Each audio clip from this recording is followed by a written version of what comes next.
And it was a 3-hour visit. And I prayed for Becky before that visit, and I said, God, what do you need me to know about Becky? And I do this a lot with some people that God puts in my heart to do. And he said, there's hurt.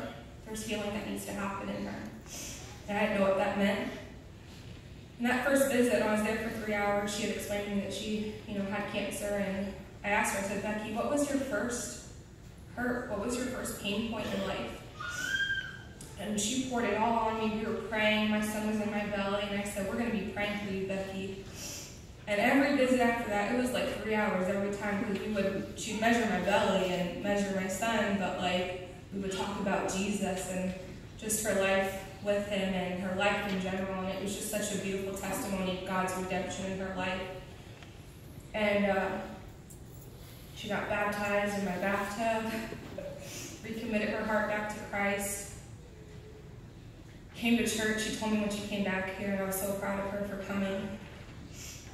She talked about her kids, and I loved hearing her life as a mom and as a wife, and she would encourage me to say, when your son comes, they're really cute, but just remember that it's you and your husband first, and then the kids come second. Yeah.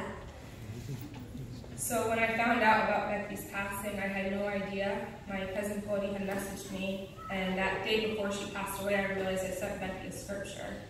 And in the book of Exodus, they talk about the midwives and how favored that they are in God's eyes, because they help protect the Hebrew boys.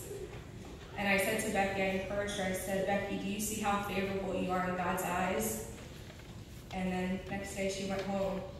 And I say home because we're foreigners of this land. Home, if you don't know, it's truly heaven. And if you don't know that, if you're new to Christ, I would suggest that you get with the pastors here and get to know what your relationship with God is like.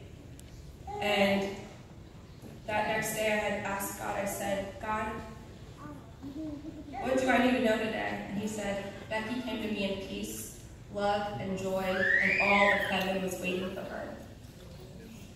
And I told my husband, I said, I think God assigned Becky's job to be the welcomer of the babies that get aborted and get miscarried, and she's the welcomer of all of those babies that come into heaven. She's the caretaker.